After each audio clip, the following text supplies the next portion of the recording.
Napoli fans around the world, welcome to Napoli Talk. The Champions League is back, baby. Napoli, after a year of not being in European competitions, is now back with the big boys where it matters. And what a way to kick off our campaign than going to Man City, where it all started for the Champions League Napoli era with Aurelio De Laurentiis all the way back when Cavani scored that goal that I'm sure you guys remember. And the fixtures that you see up here, a lot of them do bring back the good old times, like when Napoli beat Chelsea at home 3-1. That's a super, super interesting fixture. The one at the very end, number 8. Then we have some returns of X's all over the place, guys, starting with De Bruyne going to Manchester. We've got Noah Lang returning to PSV. We've got Neres going to Benfica. Lots and lots of interesting little back to the future things happening. But before I sort of tell you guys my opinion on the group, I think it's worth going into the details. And by the details, I don't mean just these individual fixtures by themselves, but also at what point of the season do they come in. So let's go with the first 4 games. We'll split this because otherwise there's too much on the screen. Let's go in the first 4 games and let's see around these games, who do we face in the Serie A, and whether that game is away from home, whether it's at home. If it's at home, it's green. If it's away from home, it's this kind of gray color. I think this context really matters. Understanding how Napoli might prioritize its resources and energy. So, first game, Man City Napoli, off the back of the Fiorentina game that we just won 3-1. Next up is Pisa.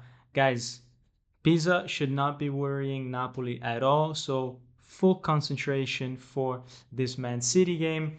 The starting 11 that started against Fiorentina convinces Conte, probably convinced a lot of us. We played some really nice football, went 3-0 up against Fiorentina before suffering the last 15 minutes. I think we're well set up to continue to do well. I think we go there to Manchester where De Bruyne can give us a lot of reassurance as to what it is like to play in that kind of stadium. I think there will be a lot of Napoli fans somehow in between the Man City fans as well. I'm sure they'll find a way in such a huge stadium. And I think Napoli is going to be really geared up for it. You know, 2x Manchester United boys as well, probably starting with McTominay and Rasmus Højlund. So, look, I think the ingredients are there for us to do well. I think this game is going to be super important to set the pace and the rhythm and the sort of vibe of Napoli in the Champions League. I think we have to come out strong so that we become a credible force in this competition. But apart from that, I think this is a real 6 pointer because I have Man City and, spoiler alert, also Chelsea as these teams that it's not clear to me that they will be in the top 8. These are teams that I think will be struggling to win every single one of their fixtures, and they might get caught up in the fight for the top 8. Then you guys know that between positions 9 and 24, there's a playoff that we want to avoid. And, you don't want to risk anything. So let's do the job in the first 8 games. Let's get in the top 8 of the competition. And then, we can build the second half from there. The Man City and Chelsea game, therefore, become real 6 pointers because not only is it 3 points gained if you win, but it's 3 points taken away from a direct rival. If this was a team instead like Barcelona or Liverpool that I think are going to just walk into the top 8, then it's okay to kind of lose there, because it's only that one hit. But if you lose to Man City or if you lose to Chelsea, not only do you lose the 3 points, but you're giving away 3 points to a team that that's the team that you need to get the position from to get in the top eight. So super important game, that one. Then Napoli goes to Milan away from home before hosting Sporting, guys. Sporting, in theory, is a weaker team from the one last year. They've already lost to rivals Benfica and Porto this year. They don't have Gyökeres.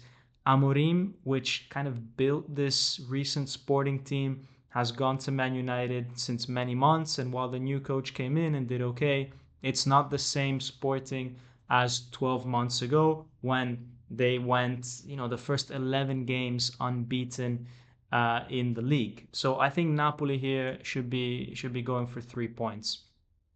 No questions asked. Then we've also got another home game with Genoa, so we can afford to kind of rest our players maybe in the Genoa game and really focus on Sporting. PSV up next, away from home. Guys, this one, I would do a little bit of a turnover here, considering also that we have Inter to play against in the Serie A a few days later.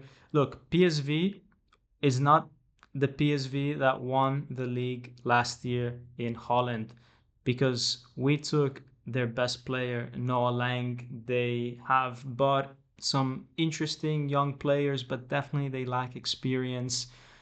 I think this is another one of those games that Napoli should be really thinking about getting 3 points. And I would play guys like Noah Lang and not necessarily our B team. I don't want to call any one of our players our B team, but if Luca and Noah Lang can't be decisive against this PSV team, then it's worrying, right? And I say that hoping that that's not going to be the case. I really hope that we can put some, let's call them reserves for now. We can put some reserves there, and we can save some effort and some energy for the Inter game. Up next, Frankfurt, guys. This is off the back of a Como game and Bologna away. Two really tough Serie A fixtures, in my opinion. Two teams that they will want to get into European football. And we know how to play against Frankfurt because we've done it before. But look, we've had success doing it. Latest indications is that the Frankfurt fans are not allowed to travel, so that should help. Look, again, another 3 points. So overall, guys, in these first four games, I would love to see at least 9 points from the second, third, and fourth game. And the one against Man City, I just really hope we don't lose it. I think that's key, because if we lose this game, we are essentially giving away a top eight position to one of our biggest rivals for that top eight. So if we can walk out of here with 10 points, that would be fantastic. Now, let's go into the last four games that we have, guys. And on the 25th of November at home, after playing Atalanta at home and with Roma coming up, we play Karabakh, definitely the weakest team in the eight that we have to face. Again, just like with PSV, I do think that we can use a bit of our reserves or B team or however you want to call them. But my guy Luca, like you got to score against Karabakh, okay? There's just I like you just have to, okay? I don't even want to think of the possibility that you start this game and you don't score. If that's the case, in December you have to think about packing your bags, right? This should be an easy win with our B team. I mean, I would even put Vergara and Ambrosino if I could in this game, because we have Atalanta before and Roma next. Super tough games from a hostile perspective, going to Rome.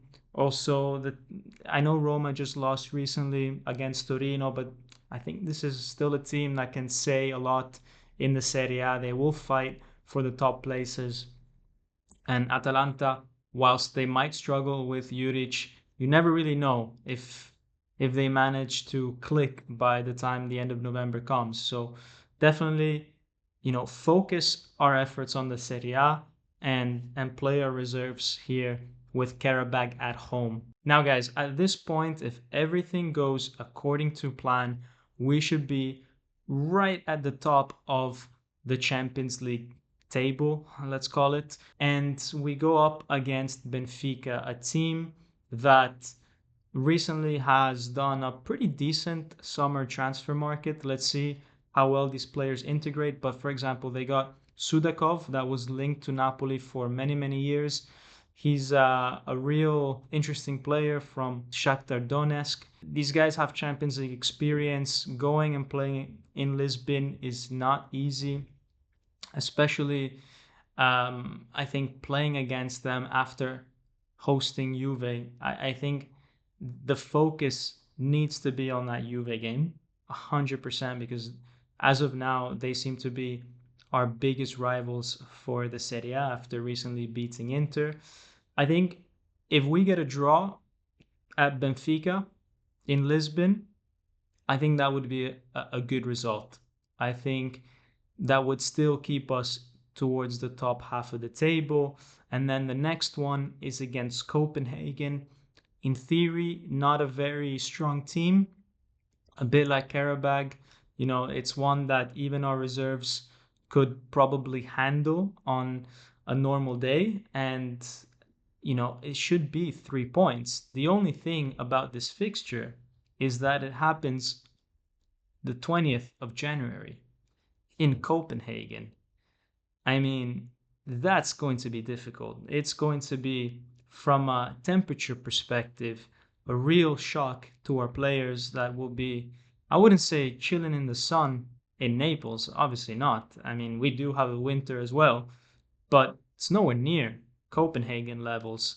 So it will be interesting to see how we fare and how we adapt. So this game, in theory, whilst it should be an easy 3 points, because of the time of the year in which it happens, it's very, very challenging. It's one of those that is really unfortunate because it's a pot four team.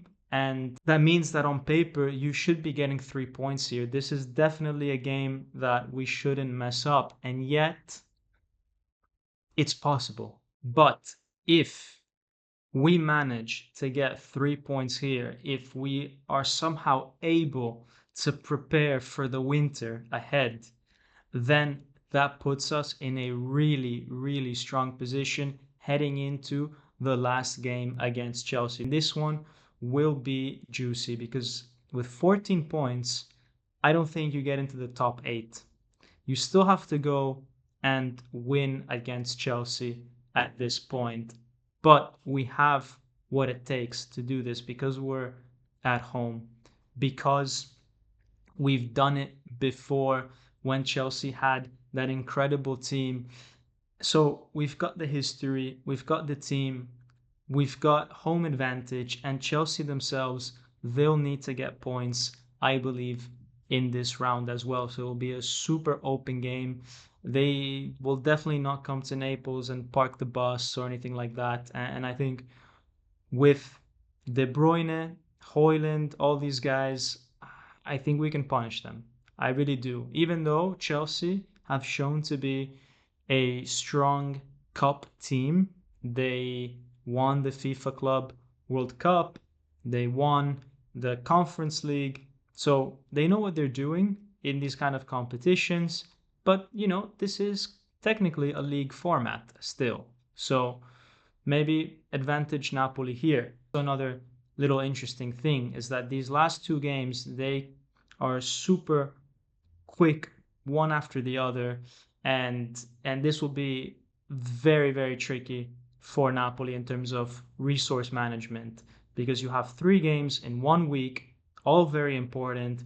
I think considering that there's Juve and Chelsea, you have to rest players against Copenhagen, and our B team once again will have to step up.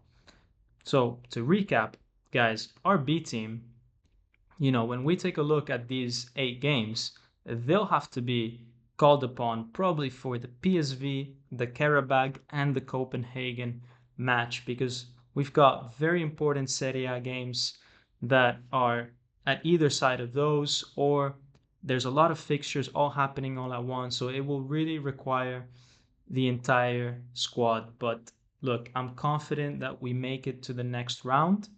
Definitely, I think we would be top 16 teams. Whether we can be in the top 8, let's see. Anyways, guys, let me know in the comment section what you think. If you enjoyed this video, smash that like button.